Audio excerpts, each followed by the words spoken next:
Gunfire in the streets of Kabul after a protest led by women angry over the Taliban rule in Afghanistan. One protest from delivering news of chaos in Kabul to serving as debate moderator, firing away questions to those who want to be the next president of the United States. Mayor Buttigieg, you've been struggling with issues around race in your own community.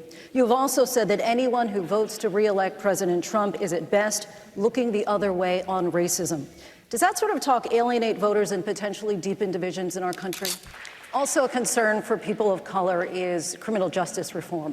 Senator Harris, you released your plan for that just this week, and it does contradict some of your prior positions. Vice President Biden, you have a plan to release many nonviolent drug offenders from prison.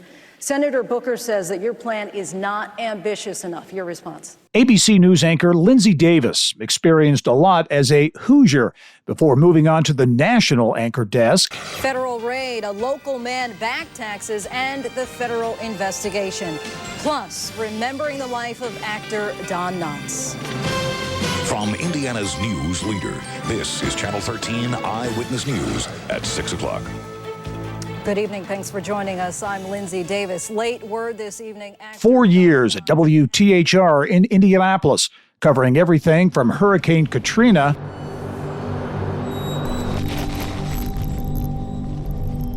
to 2 Olympic Games. A conversation with ABC News anchor, reporter, best-selling author, and a one-time force on the lacrosse field, Linsey Davis. Why she still considers Indiana home, life as a network anchor, and what's next on this edition of the Business and Beyond podcast.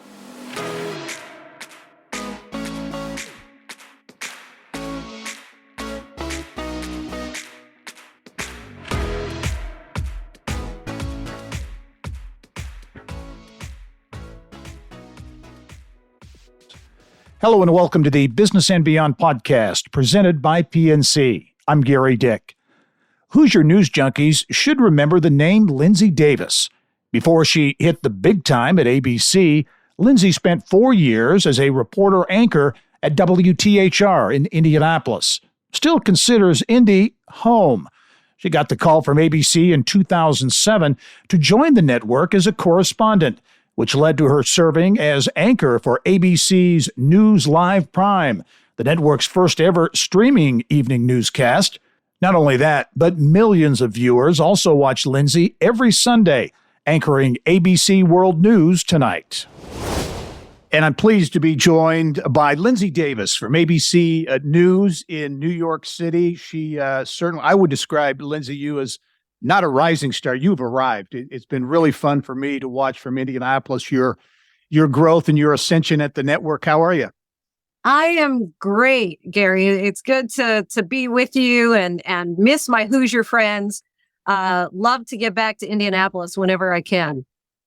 Yeah, many people know you, see you certainly on the network now. Some certainly would remember you from Indianapolis, but you do have those Indianapolis roots or Indianapolis connections, having worked here as a reporter and anchor at WTHR, the NBC station here. What do you remember about your time in Indianapolis?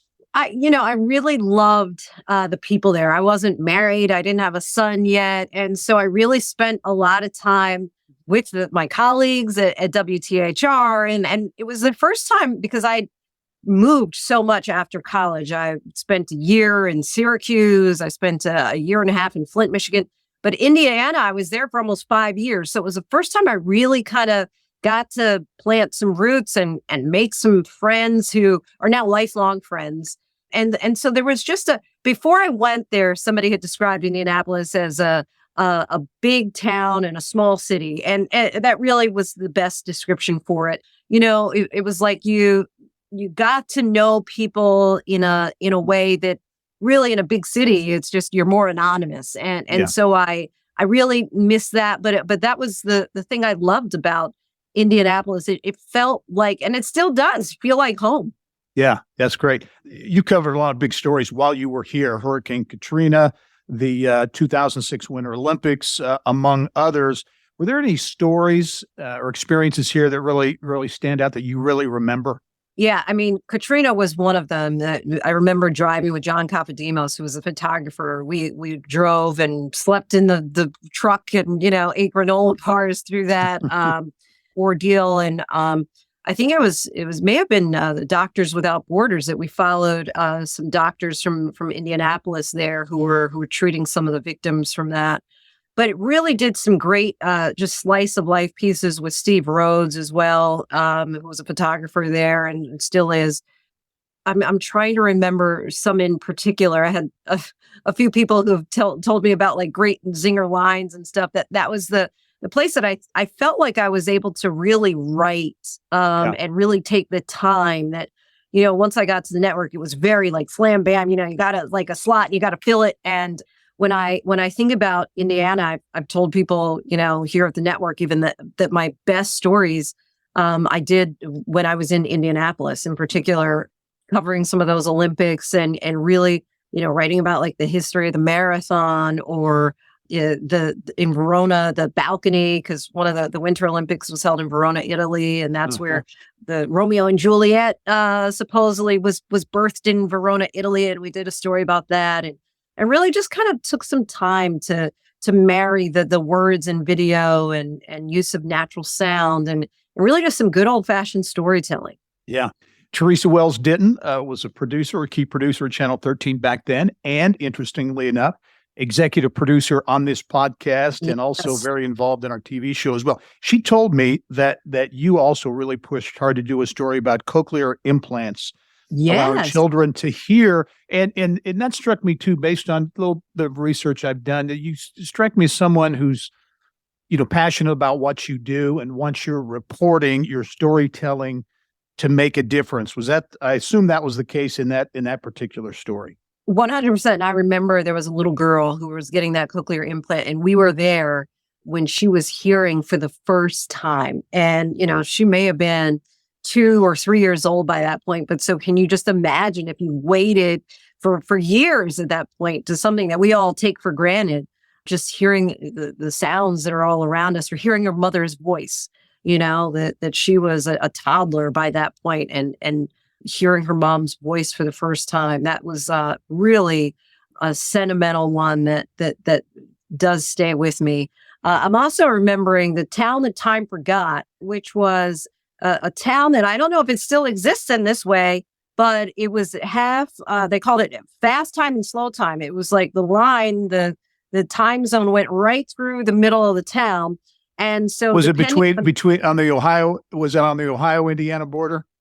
Yes. Yes. Yeah. Yes. Yeah. And it was funny. They were telling a story in our piece about how there were some bank robbers that their whole plot was thwarted because they got to the bank in the wrong time. And so the bank had actually already closed, but they were on the wrong time zone. And so it was really funny about how people who lived in this town straddled, the different times and just some really just classic pieces that we did. Now you are so busy and you have so many responsibilities. So you are ABC News live prime anchor, which is the network streaming newscast, World News Tonight weekend anchor. You file reports across the platform from World News Tonight to Good Morning America to Nightline. Do you have a typical day or week, or what's your week like typically as you go through the process? Well, typically my days off are Friday, Saturday. Now that is not etched in stone, but in an ideal world, those are the days that I'm off. So my work week really begins Sunday mornings. It starts out with a call with our executive producer of World News Tonight Sunday. And we kind of talk about what we're thinking are the big stories that day and the order that they are going to go, who's going to be assigned, and what manner we're going to tell them. Is this going to be a full-on piece? Is this just going to be what we call a tell, which is just kind of like a video, and I'm just talking over the video. And then that changes over the course of the day as, breaking news happens. But then I go into the office around noon, go through hair and makeup, and then, get a chance to read through all the scripts and read through all of the aspects of the broadcast that I'm going to be anchoring. And then I stay in the building till about 8 o'clock at night. Then Monday morning, my son is normally asleep by the time I get home on Sunday night. So breakfast time in our house is kind of the big meal and bonding family time of the day, because I'm able to be there for breakfast, take my son to school, and really kind of spend some time, nagging him if he bought extra snacks and drinks at lunch that he wasn't supposed to do, and kind of catch up with him. And then I tend to go in around noon to work, and then Monday through Thursday I'm here pretty much noon until 9. But we have a call similarly at 12:30 every day for my streaming show, ABC News Live Prime, where we talk about, the day stories and how we see that running in the rundown. But the difference there is that our streaming show is an hour and a half. So it's a 90-minute broadcast every day. Yeah. And on World News Tonight, it's just 30 minutes. And so by the time you have commercials and everything, really just talking about maybe 22 minutes that we're actually on air. And so it's a lot more time that we have to fill. So on the streaming broadcast, it's really, we like to describe it as like the humanity behind the headline. So we really get to delve in and kind of put the nuggets and the nuance that you wouldn't necessarily see in just a 30-minute news broadcast. So we're able to kind of have the context, the analysis of whatever the day's top headlines are. You have covered a lot of newsmakers, from Hillary Clinton to Bill Gates, Anthony Fauci. You also moderated the ABC News Democratic presidential debates in 2019. Thinking of that experience, because I look as a reporter in live reporting, I always think it's good to have an edge or a little, I don't want to say nerves, but be really especially ready for it. What was that experience? I've always wondered, I've done debates here on the state level, but to do a presidential level debate with so much attention on it, social media, everything that is out there today, what was that experience like for you? So, Gary, I don't know that I ever had anxiety in my life until I first learned that I was going to be doing that. So it was like the months lead up to it. I would think about it and my heart would just start, to palpitate a little bit. And it was, I prepared for it like I never prepared for anything else. The first one that I did was in September. And so I always take vacation time leading into Labor Day. And so my vacation, I was on the beach with 2 3-ring binders, thick, huge binders of research on every candidate. And at the time, there were maybe 10 Democratic candidates. So, you had to know where they each stood on all the major, on immigration or gun control or, the economy, whatever it might be, what they've said in the past, their stance, the arguments that they've made. And it was just a lot. And then the thing about the debates too, that's interesting, you can be so locked in on, what you think the storylines are going to be. And then, 1 week or a few days right before the debate, it's like, nope, this is actually the direction. And this is changes. what's most important. Right. So even all that research that you've done, it becomes like it's always relevant, but it's not necessarily the main talking point anymore. And so it was a lot. But I have to say, the day before we did a run through, I was with George Stephanopoulos, who's just old hat for him.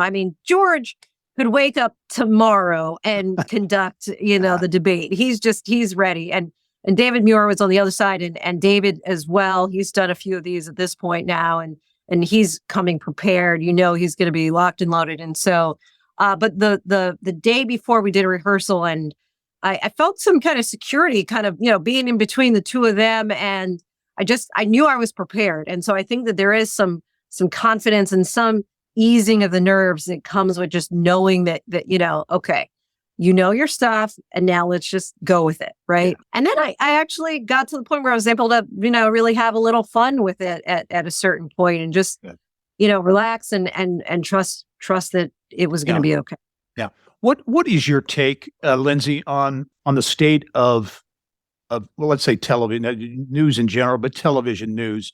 Certainly, journalism continues to be, in many respects, under attack in various circles. We got the social media aspect and how that plays into this, and and back and forth. What is your take on the state of journalism, in particular television news today? Yeah, so 3 years ago, I think I would have given you a different answer. And I was kind of buying into the idea that maybe TV news is dying along with maybe newspapers and that kind of thing. But what we realized during COVID, especially during the peak of COVID, ABC World News Tonight with David Muir was the most watched show on TV, period. It wasn't even just of news. It was across the board. And so when people felt like, and this is like the quintessential question, I remember when I was at J school and our professor said, people turn on the news to know, is my world safe? And I think that was a time really, perhaps in my lifetime, the real time when people didn't know if their world was safe, and they needed to be informed, and they felt they needed to tune in to their evening news in order to get the most relatable, reliable, up-to-date information. So whether you have people saying, it's fake news, you can't trust it, whatever it was, people were tuning in. And so I do think that served to reinstill my faith that, people can count us out and say that, it's a dying industry. I think it is transforming. I think that it's taking a new shape and it'll continue to do that. Some people will suggest that streaming is starting to do that. Mm-hmm. I mean, it's almost like, you have this totally new territory, this real estate that is so expansive, right? With the linear TV on network news, there is this just very small amount. But with streaming, that does have the ability to really change, how we get our news and really put it on its head. But I think that in its various forms, news in different models will stand the test of time, and COVID proved that to us. Yeah. Well, what's your take on social media? Are you a big social media person? It's out there for good or for bad, and I think there's both. Personal opinion, but your take on social media and the impact, especially as it relates to news and content. I think like anything else, it's a blessing and a curse. Social media has the benefit of being fast, but I think that the downfall is that because it's so fast, it's not always accurate. But people will, even though they might go back and make that change and edit, to update the information, a lot of times they've seen that headline, you can't unring that bell. Right. They don't necessarily see that news was updated or changed. And so like anything else, I guess I would equate it to tabloids in some scenarios, right? Sometimes the tabloids break the news and they have the lead story and it's true. And then sometimes it's completely made up and it's totally false. So I tend to not be that active on social media. I think that that's a downfall of mine. I think that is something that I really should get better at, because I do want to meet people where they are. And we know that people are getting so much of their news, consuming so much of their news from their phones, and not necessarily as much as like my parents' generation, for example, when the family would sit down every night together and watch the evening news.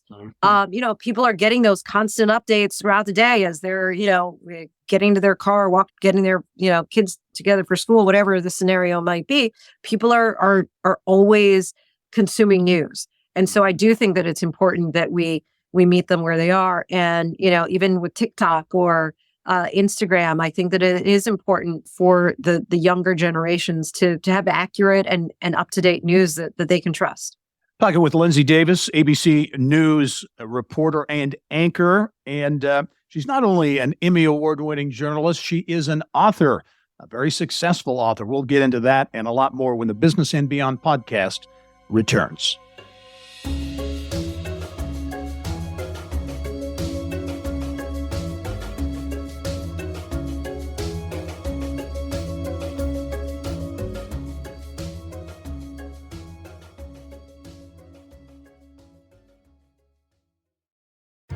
At PNC Bank, we're committed to making a difference in the lives of our customers and communities by helping them move forward financially. As a Main Street bank, we try to do right by our customers with every encounter. Our local teams offer personalized financial advice to help guide you in making the best decision. We're proud to be part of your community. PNC Bank. See how we can make a difference for you at pnc.com. Copyright 2022, the PNC Financial Services Group, Inc., all rights reserved. Welcome back to the Business and Beyond podcast presented by PNC. My guest this week, ABC News anchor and reporter Linsey Davis. She's got a real connection to Indiana, formerly working at Channel 13, the NBC station right here in Indianapolis. And Linsey, we've talked a lot about your career, your exciting career at ABC News and the broadcast journalism side of things. But as if you need one more thing to do and to keep you busy, you're an author. And your fifth book, and they're all children's books, right? Just came out. The smallest spot of the dot, the little ways that were different, the big ways were the same. This really came out of a fascination that I've had for a while now with the Human Genome Project, which the first phase of it was 13 years, thousands of researchers around the world, and they set out to map the DNA of human beings and really kind of find that blueprint. And what they found, which I find astounding, is that 99.9% of our DNA is alike. It's just that 0.1% that makes us different. And I was talking to a friend of mine saying that would make a really great book. It's just a matter of how we could explain it in a way that children could understand, right? And so as we were looking at it more and more, it was the idea is that, the human DNA is made up of about 3.1 billion molecules. And so my friend suggested you could make it spots, like little dots, that kids would understand. And so really the book is each little child has a physical dot. We call it our me, my, mine dot, or one of a kind dot, our things that make me shine dot. And so, it's like you can put a dot on a page, and that's actually how the book begins. Just it's a white page with a black spot. You can have people who see the white page and focus on that, or chances are most people are going to focus in on the black spot in the middle of the white page, even though it takes up just a small little amount. And so we're really looking at both. We're really celebrating and embracing diversity.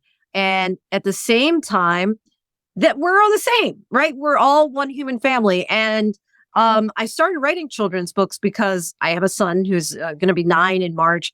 And as he was growing up, I felt like it was just a more divisive world than when I grew up. I think that, certainly we have always been aware of our differences between, races or religions or whatever it might be. But maybe it was more covert when I was growing up. I don't know. But it just feels like now people are kind of like on a megaphone, Right. kind of pushing people into different corners and based on, your skin color or what you believe, or where you're from or your socioeconomic. I mean, there's so many ways that we just spend time dividing us. And so this was just like, I felt like this would help people to understand with a scientific basis that's all, to use a Joe Biden word, malarkey, And I want kids I think the kids actually do understand that. I think that idea of othering people comes as you get older. But I really want to just kind of reinforce and instill in kids this idea that we really have so much in common, and embrace and celebrate the differences that we have as well. As mentioned, this latest book, your fifth. So going back to that, and I think you kind of just touched on that, but your son Aiden really was the inspiration for you to start writing, right? Writing these children's Yes. books. I mean, I would say he's my muse, really. And when I was reading books to him as an infant, I started thinking, I'm really kind of a storyteller as it is with the news every day. But quite often I'm talking about death and destruction, missing, murdered, mayhem. And this would be a nice way to tell the good news and talk about some pleasant things. But I didn't know what I wanted to write about. So I knew I wanted to write a children's book, but I wasn't sure what the topic would be. And one day, shortly after, he had just started really kind of putting words into sentences. And we were driving, he was in the backseat, and he said, "Mommy, does God open the flowers?" And I thought, wow, what a deep question. So that really stayed with me. And then I just decided, let me really kind of talk about, my first book was about the creations that are all around us and us as God's creation. And looking at that through the eyes of a child, so much I would think about when it was snowing and I might be about to leave for work, and I'd think, oh gosh, it's going to be a slow commute, or it's going to be messy on the roads, or whatever the scenario may be. Meanwhile, my son would be holding his little mitten out and looking at the snowflake, like so excited, or he'd see a butterfly and be so excited. And I started thinking about that as a new mom, that I needed to really look at the world through the eyes of a child, because there's so much joy. The things that we just see as ho hum, we don't really, get so excited about, seeing a sunset or really pay attention to it. And so it ultimately would be different scenarios that he would be talking to me about, that I would say, I ought to write a book about that. One other example, he'd come home from nursery school one day and he said, how come Santino has two grandmas and two grandpas and I only have one of each? My parents had both passed away before he could remember them.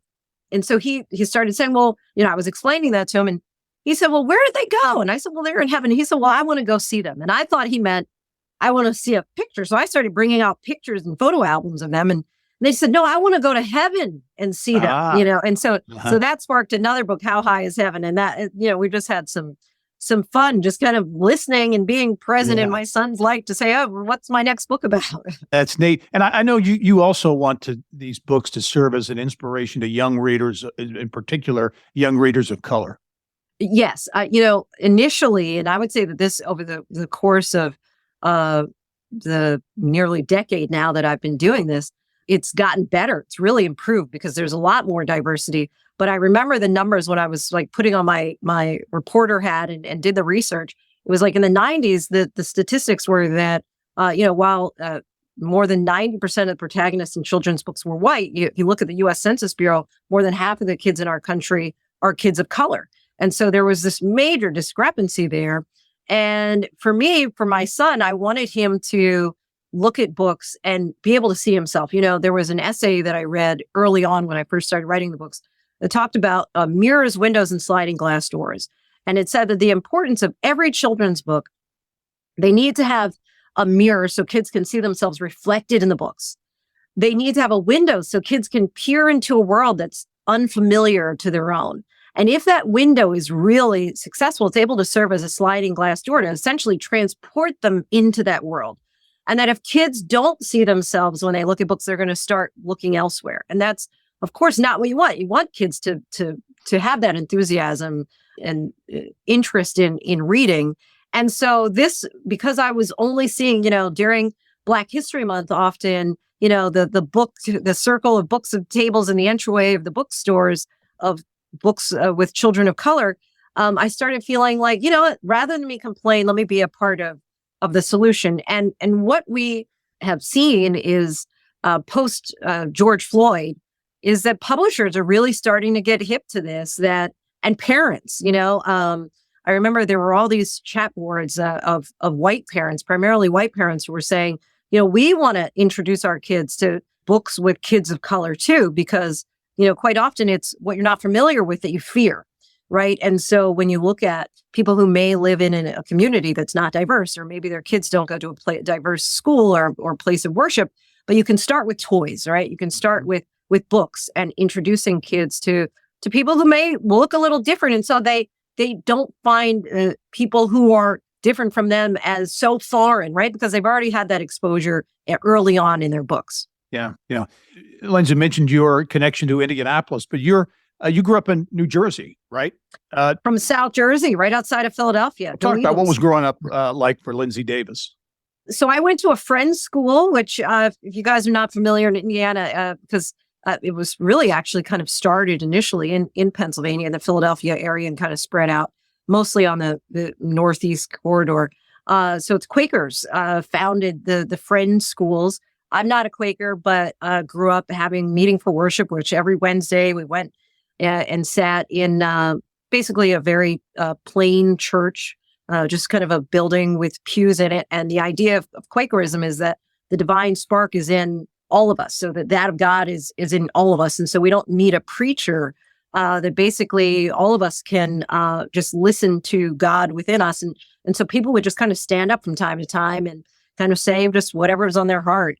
It was actually a really great way. I didn't realize it at the time. At the time, meeting for worship, I was like, oh gosh, I gotta like sit through this. Right. But looking back, I mean, as they say, youth is wasted on the young, right? Because now when I look back, I see the value of having that enrichment in my life as an early part of my childhood.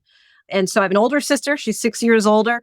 Parents, we pretty much from middle school, I was in another town called Medford, then Moorestown, right outside of Philadelphia. I grew up, really, for the most part, people say you don't make it out of childhood unscathed. I don't know. I looking back, I'm sure at the time I had my grumbles, but I feel like it was a pretty idyllic childhood, and still have some lifelong friends from South Jersey, and still got, my sister still lives there, and her kids are in the area, and I still get back there quite often. So it's kind of like my two homes, Indiana and New Jersey. Yeah. So, and you were a lacrosse player. So I did, as Teresa didn't, your colleague and my former colleague will let you know. Yes, I did. I played tennis and lacrosse. Also, I was president of the outdoor club, so we'd have some ski trips and snow tubing and all that. And but yes, I did play lacrosse, which Teresa always got a big kick out of. I love it. And you remain athletic today because, as we were talking before we started the podcast, you and your husband you're on a mission, right, to do a half marathon in every state in the union. That is quite ambitious. Yes. My first half marathon I ever ran, the mini marathon in Indianapolis. Absolutely. I ran that a few times. I think WTHR was the sponsor at the time, at least. And I ran that a few times. And Mary Mills, who had run a few marathons, she kept saying, one day you'll get. So I did. When I went to New York, ran the New York Marathon in 2008. But my husband's a big runner, and that's actually how we met. He knew my cousin, and my cousin said to him, what are you looking for in a woman? And he just said, somebody who likes to run. He set the bar really high. And that was the moment that she thought of me, because that's one thing I can do is run. And so on our second date, we ran together, and we're running ever since. I think we just done our 37th state, and we're about to do Atlanta in February, and trying to knock them out within the next 2 years, all 50. That's outstanding. Very busy now. Linsey, what's next for Linsey Davis? I mean, you many times you get so busy doing things, you really don't have time to look out at what's next. But as you look at that next adventure or that next challenge, given any thought to what might be out there? It's interesting, Gary. I have always been somebody who's set, I've had a goal in front of me and really had all these benchmarks in my life. I remember when I was first starting out in the career, I said, by the time I'm 25, I want to be in a top 25 market. By the time I'm 30, I want to get to the network. And, I met all of those and ultimately, got married and wanted to have a child and have done all of that.